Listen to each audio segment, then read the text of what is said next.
Day 18.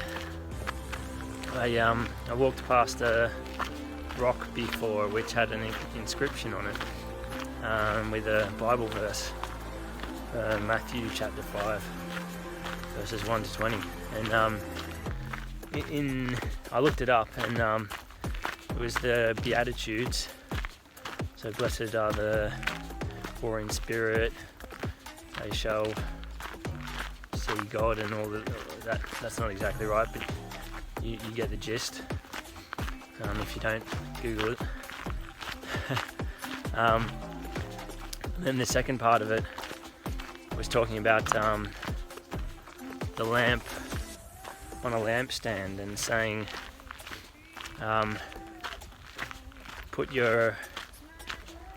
let your light shine, basically. And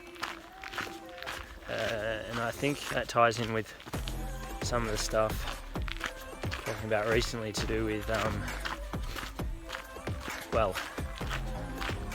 aiming for perfectionism, which can be a cause of procrastination,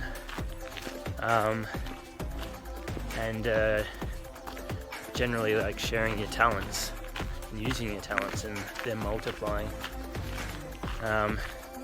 Same kind of idea. It's like you have a light, and dark times in the world like these, we need all the light we can to lighten things up, let's say, to take away the darkness. Darkness can't survive in light. So I mean, that verse is pretty fitting for where we're at in the world today. And we all have different ways where we can let our light shine. It might be in our family, it might be in our work, it might be in our studies in school, it might just be helping somebody out who needs a hand. We're helping someone feel better who's not feeling the bestest. So, you know, if you're a world famous singer or a Formula One driver, even better. You can have a big light, and it's going to reach many people, but all of us have a light, and we can let it shine. So yeah, it's cool. Like, it's sort of saying, let your light shine. Don't cover it. Put it up on the lampstand where it's going to be most visible, and let it shine. Interestingly, the earlier part of the passage with the Beatitudes has a bit at the end which says, in effect, that blessed are those who suffer because of their beliefs, etc. They will receive kind of like more than enough payment in heaven. And I guess I find that pretty profound too, because obviously letting your light shine, as we all know, the only reason we don't let our light shine is because we're afraid. We're afraid people will say, who does he think he is, or who does she think she is? But we can certainly suffer in a multitude of other ways in these times too, where it seems like freedom of speech is not really a thing anymore, and people kind of control what people are allowed to say and what's kind of, I guess you could say, politically correct. So a lot of people have suffered because of that, because they've sort of said the wrong thing. Maybe they lost their jobs, maybe they lost their livelihood. You know, even siding with the wrong person can have these dramatic consequences on your livelihood these days, which is a pretty tangible reason to be afraid, and to not let your light shine, in effect. But even in small ways, maybe you're at work and you see something that's being done in a way that's just not right. You know it could be done much better, or you know it could be done properly, and you stand up for that,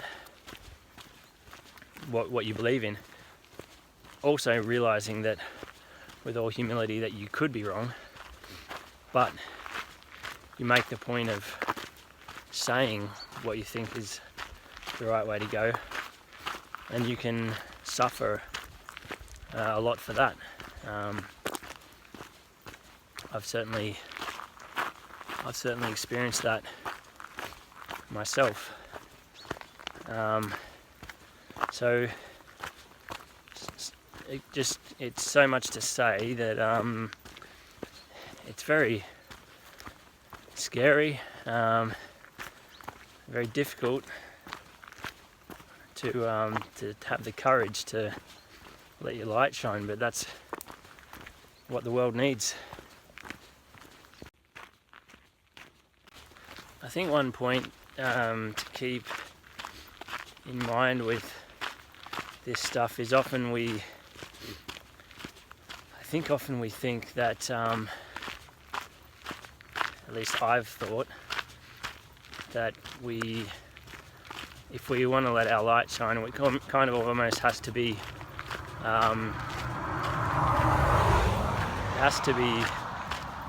like somehow conflictive, where you're fighting for your light. But I think we're fighting for your right to party. no, it's I think the kind of Bible passage is more saying, like, you have a light. You don't. It's almost like you don't really need to do anything or to be anything other than yourself, in a sense. But it's sort of more of a thing of uncovering who you are and allowing that to be shared with others. But it's so difficult to share our authentic selves. Like I was saying, you know, the who do they think they are type comment will come up, and you'll be attacked from different directions. I'm sure a lot of celebrities could tell a lot of stories about the in effect the bullying that they've had for letting their light shine. In that same passage there's a part that says, "You are the salt of the earth." It says that if the salt loses its saltiness, it's no longer useful, except maybe to be used as a, you know, part of the pavement, kind of a gravel, you could say. But what I was thinking about with that was that maybe they're kind of saying, you are the salt, you have the flavour, you have the zest, you're born that way and you have it inside you. you can't like become more salty somehow. You know, you've got it in you, but you can lose it, and then you're not very useful anymore. But you know, how do you lose it? Well, presumably by, you know, sin and living in a way that's kind of, you know, doesn't feel like you're doing the right thing, let's say. I mean, yeah, there's plenty of examples, but just to make the point that it's not so much about working really hard to become the brightest light possible so that you can light up the world. It's more like you already have the light, you already have the saltiness. It's more about kind of like preserving it, taking care of it, and it'll just do its own thing if you have the courage to let it shine.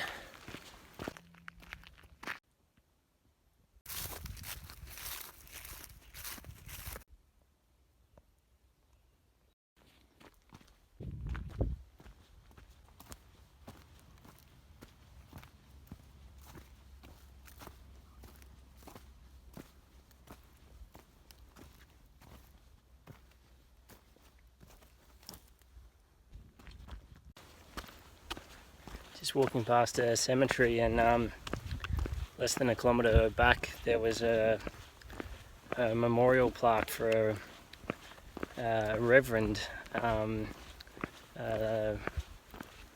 Methodist minister who'd passed away in 2013 while walking on the Camino. It's a poignant topic which we'll discuss more after lunch and a bit of wine.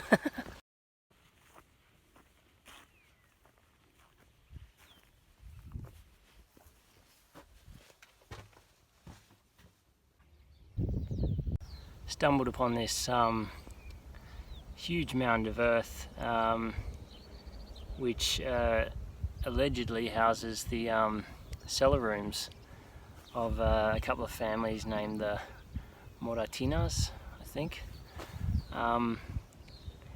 Apparently the children, the local children, would actually excavate the little caves, and they all have like a ventilation tunnel, chimney, and they'd pass all the dirt up through the chimney, and then they'd store their wines in there. They'd have like wine cellars, they'd have hams and things and other bits and pieces.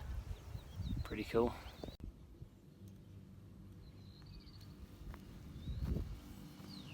It's a bit like Broken Hill, with less bogans. As is the case with most caves, it doesn't smell all that fresh, but it's pretty cool. Check it out. Literally cut into the rock, it seems. Apparently it's not rock though, it's mud, and once it was exposed to the air, it hardened up. There you go.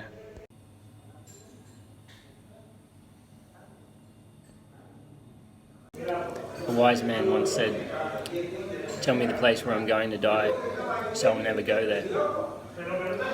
I'm not sure exactly who that was, maybe Oscar Wilde or Julius Caesar. There was an old philosopher named Seneca from the Roman Empire times.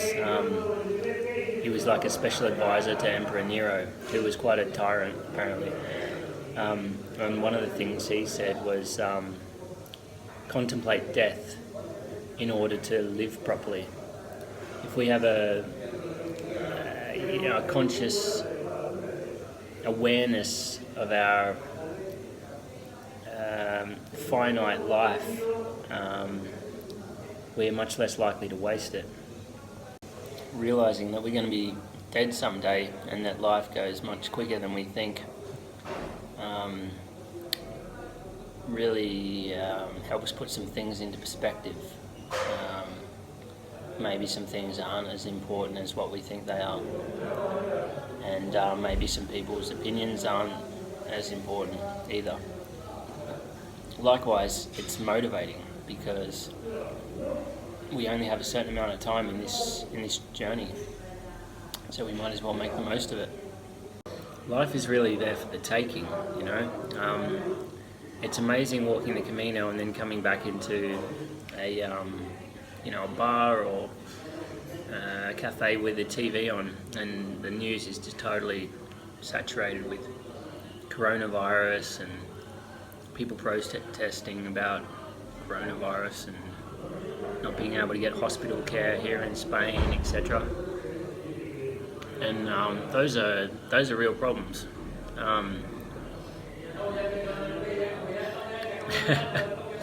When you're a humble pilgrim, though, it doesn't really compute, because we're just walking around praying and humbly spreading coronavirus to the people as we go. I'm kidding, of course. But yeah, it's we do get really caught up in current affairs and situations outside of our control, but there's so much good that this life has to offer that we just have to go out and take. You shouldn't eat with your mouth full. I mean, you shouldn't talk with your mouth full.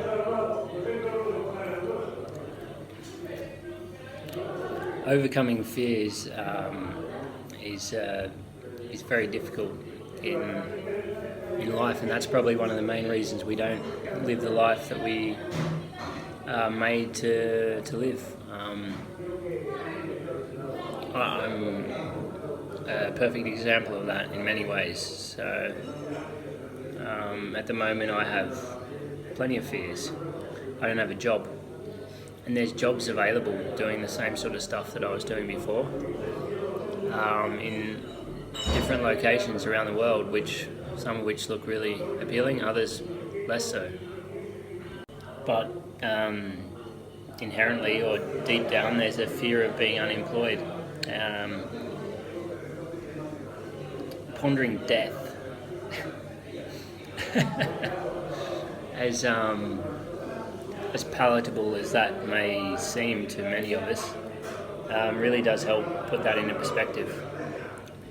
It's like, okay, I could reactively go find another job doing something pretty interesting. I'm lucky. I can do work that I like doing, potentially around some good people with massive egos. Or I could, head out into some uncharted water and try something completely new and different. It's like, I'm going to be dead someday. Do I do the same thing again with a different flavour, or do I try something totally different? Maybe death is the answer. Death and lunch with a bit of wine is probably the answer, actually.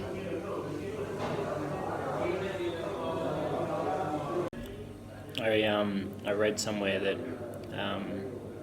instead of being afraid of all the things that we're afraid of, we should be afraid, and this is another quote from Seneca, we should be afraid of never truly living.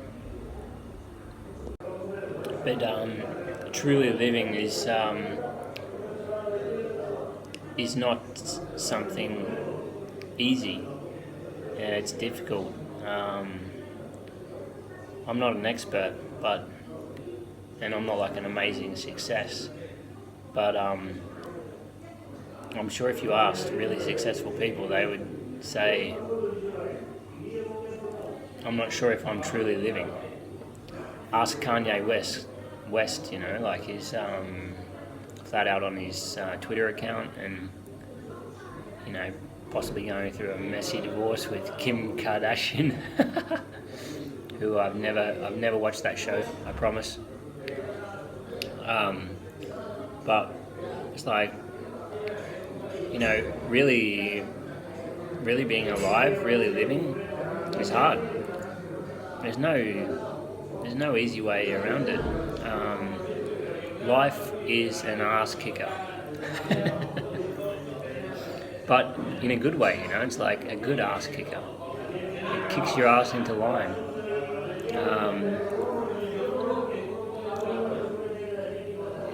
You just have to kind of find your way through the maze somehow. And there's no easy way to do it. But certainly, as our friend Jan said in that interview, like, following God's will and moving to Spain was not easy for him. It was not comfortable, but he did it anyway, and he felt God by his side. So I'm drawing a parallel between truly living and following God's will, which is possibly a jump. But our friend Jan would probably argue that it's not such a big jump, in the sense that following God's will somehow makes you happier than following your own will. Like, if you have a plan for life, this perfect plan, you follow it to the T, and it's not that great. And then you just wing it and trust God, and life's like, whoa, holy crap, this is crazy. But crazy, awesome crazy, as opposed to crazy. So, yeah, I think that parallel is not so far detached. I know a lot of Christian folk who've really just decided to follow God's will, you know, more or less.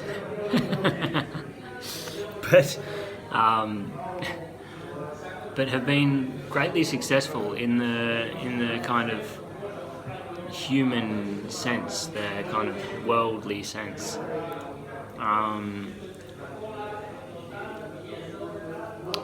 Obviously, you don't want to be too successful, because then getting into heaven is like going through the eye of a needle or finding a needle in a haystack or something like that. But no, I'm being silly. But yeah, at least in my life, I've certainly found that following God's will is the way to truly live. How many cats can you see? So if we're to agree that there is some parallel between living a fulfilling life, a wholesome life, and a good life, and following God's will, then begs the question, how does one follow God's will? And that's obviously a very personal and individual question, which I certainly wouldn't be able to help with on this video. However, one way to begin is to as the founder of Amazon, Jeff Bezos, would have it, it's not so much about figuring out, you know, what it is. It's more figuring out what it's not, and then you narrow things down quite a lot. So what isn't God's will in your life? Maybe that's as simple as not feeling confident. Okay, how am I going to not feel how am I going to not feel confident or feel confident? You know, dig a little deeper and slowly start to, over the Camino of life, over the thousands of footsteps. I think I did 40,000 yesterday. You slowly start to make distance. So that's a starting point, you know. What else is it? Okay, being healthy or not being unhealthy. So I'm going to ease up on my McDonald's intake, despite how good the salty and sugary goodness of a €1 cheeseburger tastes when I'm coming home late from work. I'm going to not be sort of lethargic, unhealthy. I'm going to exercise. Okay, I'm going to start riding my bike to work.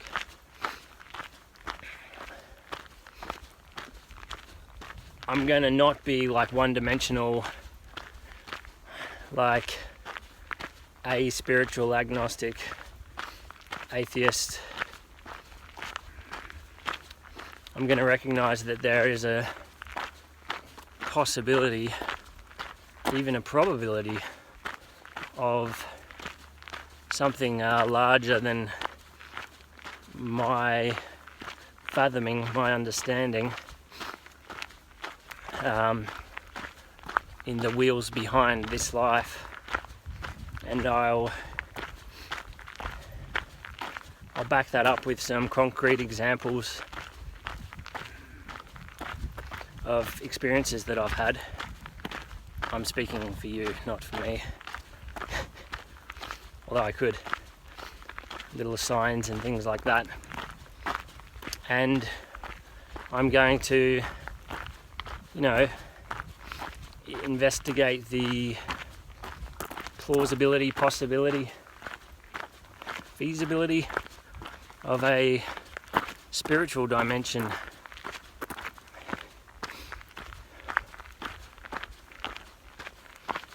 Okay, so there's a few starters. I mean, another obvious one is I'm not going to be a victim. Sure, life has dealt me some pretty average cards, but I think life has dealt everybody average cards at certain times. Cars as well, mind you. That pun was, or that mistake was possibly meaningful. But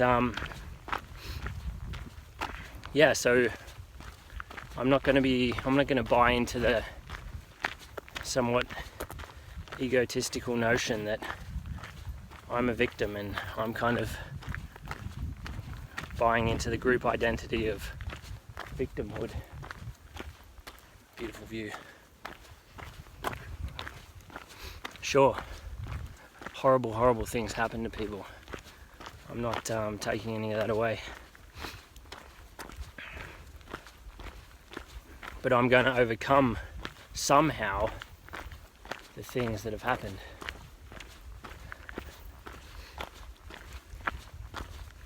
So there's plenty of things that we can kind of work on, I guess, that you know, God's will isn't. Lots of bad habits that we can work on. And just by removing the bad, we can start to see the good a little more. The good habits that we could actually, make routines in our life. Exercise, for example. Praying, meditating, another example. Reading amazing literature or amazing thoughts in books or in philosophy, another example. So we can stop drinking the Kool-Aid. I don't know what that means actually, but I think it's a soft drink with a lot of sugar in it. And we can start drinking the Gatorade. That has a lot of sugar probably. We can start drinking the spiritual water that's freely and bountifully poured out onto all of us from above.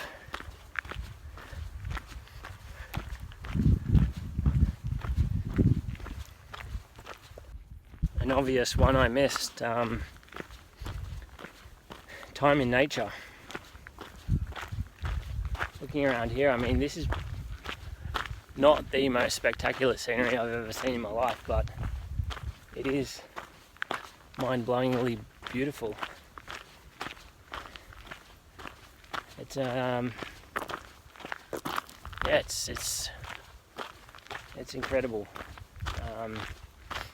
and we all just get recharged from some time in nature. So when COVID restrictions, life strangling COVID restrictions will allow, some time in nature is an amazing remedy.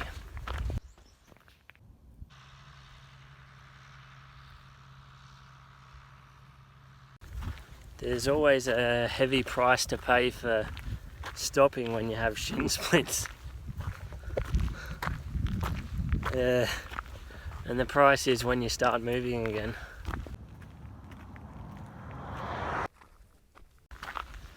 So it turns out the pain wasn't completely brake related. My leg seems to have taken a turn for the worse. It's always darkest before the dawn. My leg is properly hurting. I'm still a few kilometers out of the next town, but I think I'll make it. Whether I'm on hands and knees by then, soon to be determined, but wow. There's a lot of pain. Yeah, the last time I felt pain like this was kind of around the time of a snowboarding accident I had, which we can chat about at a future juncture. Walking barefoot is pretty relieving. So I'm it's just way less pain. Obviously the soles of your feet might be a little unaccustomed to walking barefoot, especially with a pack on, but brings me back to my surfy days back in Wollongong uni with my mate Shane, or running around the backyard as a kid. So yeah, back on the road again.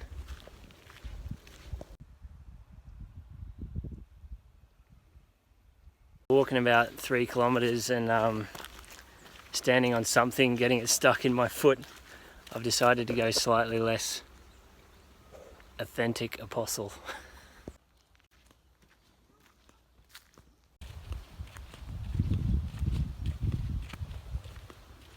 This is like the Lord of the Rings.